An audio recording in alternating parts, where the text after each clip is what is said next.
জানো তো একটা সমস্যায় পড়েছি, তোমাদের কাছে কি সমাধান আছে?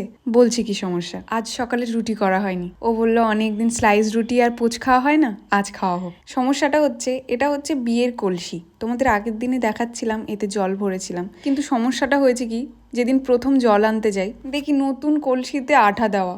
বাসন মাজা সাবান দিয়ে পরিষ্কার করা সত্ত্বেও প্রথম দিন যেদিন জল আনলাম দেখি জলে কেমন একটা আঠা আঠা গন্ধ। তোমাদের কাছে কি এর কোনো সমাধান আছে? থাকলে প্লিজ আমাকে কমেন্ট করো, আমার খুব উপকার হয় তাহলে। আজ দুপুরে বানাচ্ছি লোটে মাছের এক ধরনের চচ্চড়ি। মা এটা খুব ভালোবাসে খেতে, আর এটা দারুণ বানায়ও। বানানো খুবই ইজি, তবে জানি না মার মতো হবে কিনা। মাছে সমস্ত রকমের মশলা মাখিয়ে কড়াইতে দিয়ে দিতে হবে। আমি আজকে মাছের সাথে ওই আলু আর বেগুন অ্যাড করেছি। খুন্তি দিয়ে নাড়া যাবে না, মাছগুলো একদম গোটা গোটা থাকবে। যদিও মার রান্নার মতো অতটা ভালো হয়নি। যাই হোক, চ্যানেলে সিকিমের নেক্সট ভিডিও চলে এসেছে, কারা কারা দেখেছো, কেমন লাগলো জানিও কিন্তু। চলো সবাই ভালো থাকো, আজকে তাহলে আসি, দেখা হচ্ছে কাল।